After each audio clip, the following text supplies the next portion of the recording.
Very early in the morning, while it was still dark, Jesus got up, left the house, and went off to a solitary place where he prayed. Simon and his companions went to look for him, and when they found him, they exclaimed, "Everyone is looking for you." Jesus replied, "Let us go somewhere else to the nearby villages, so I can preach there also. That is why I have come."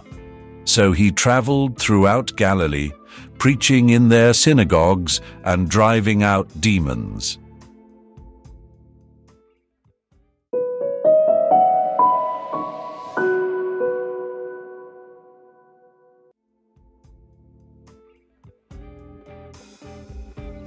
Today, the evangelist Mark presents us with an image of Jesus who behaves a bit differently than most of us early in the morning. Instead of succumbing to the mundane rituals of morning startup, he chooses something much more refreshing for the soul: prayer in solitude. Let's consider for a moment. The world is still shrouded in darkness, and yet Jesus is already on his feet.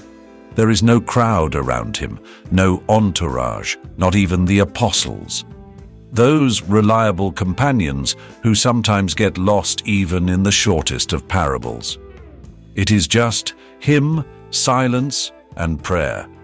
Jesus proves that he does not need an audience to secure what is necessary: the reliable connection with the Father. These moments in the wilderness are like a personal retreat, without fireworks and without props. Jesus does not need grand gestures. His prayer is simple and direct, like a heart-to-heart conversation. It is in these early hours, away from the clamor, that he finds direction for the entire day. When the disciples came to Jesus, they saw a man so brimming with energy that they were quite astonished. "Let us go somewhere else," Jesus says. "People are waiting for the good news. The day is too precious to waste." Prayer is not an end, but a beginning. It is not a time for rest and summaries, but for mission. Jesus is not content with routine. He does not settle into comfort. He is like the wind that scatters the clouds of doubt and leaves traces on the soul. Thus, Jesus is our model of activity. He does not wait for favorable circumstances or an external motivating impulse.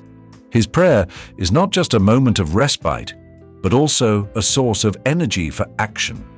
He does not serve himself, but is ready to serve everyone. He meets on his path. Jesus is like one who not only listens, but also responds, and does so, not in a dream. Let today's gospel remind us that prayer is the essence of our life, not a routine addition.